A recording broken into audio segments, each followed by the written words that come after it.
안녕하세요. 세상을 관찰하고 생각을 굴리는 생각힘입니다.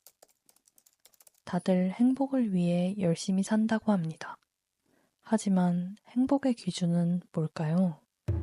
열심히 살고 있는데 왜 나는 행복하지 않을까요? 따라서 오늘의 주제는 행복의 기준은 뭘까?입니다. 심리학자 페스팅어는 사회비교 이론에 따라 인간의 자신의 가치를 평가하기 위해 본능적으로 타인과 비교한다고 했어요.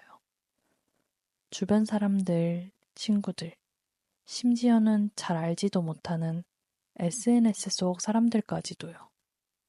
문제는 우리가 자꾸만 상향 비교를 한다는 겁니다.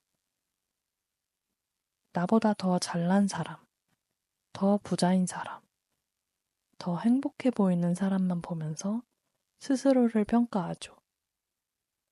물론 이 과정에서 일시적인 동기부여를 얻기도 하지만 대부분의 경우 그 결과는 스스로에 대한 부족함과 불행감으로 이어집니다. 심리학자 칼 로저스는 이상적 자아와 현실적 자아를 구분했어요.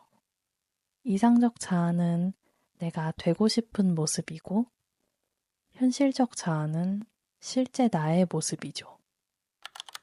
이 둘이 너무 멀어지면 사람들은 극심한 우울과 불행감을 느끼게 됩니다.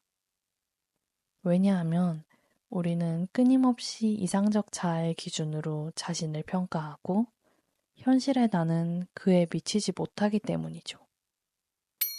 결국 끊임없는 자기 비판과 낮아지는 자존감 속에서 행복을 찾기가 어려워집니다. 저 역시 SNS에 올라오는 친구들의 해외여행 사진, 새로운 직장 소식, 화려한 일상들을 볼 때 제 삶이 초라하게 느껴졌어요. 나는 왜 이렇게 부족할까? 왜 저 사람들처럼 멋지게 살지 못할까? 하는 생각으로 잠 못 이루는 날이 많았어요. 그러나 시간이 지나 깨달은 건 SNS는 사실 그들의 삶 중 가장 빛나는 일부분만 보여주고 있다는 거예요.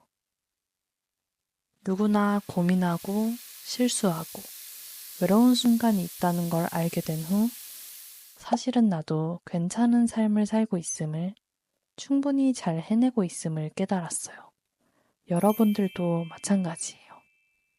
심리학자 마틴 셀리그먼은 행복을 긍정적 감정, 몰입, 관계, 의미, 성취 이렇게 5가지 요소로 구성된 페르마 모델로 설명합니다.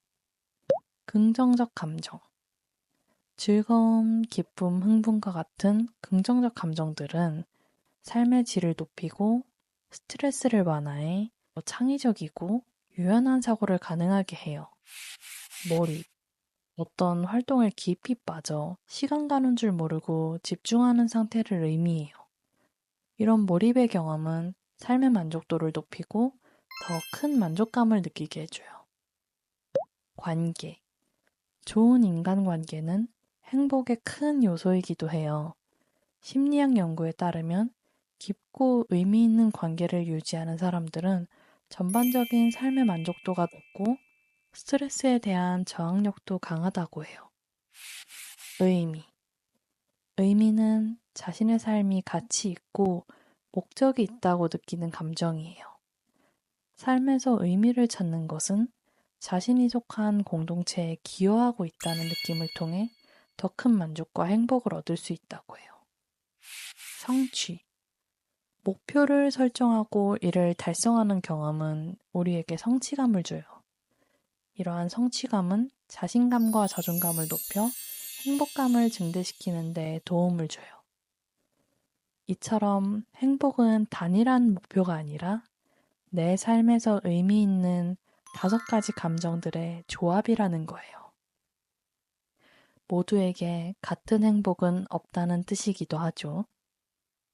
따라서 행복의 척도는 남에게 맞추는 것이 아니라 온전히 나 자신에게 달려있다고 할 수 있어요. 누군가는 굉장한 성공을 이뤄야만 행복할 수 있지만 내가 무탈한 하루에 내가 평온했다면 그것이 바로 나에게 진정한 행복인 거죠.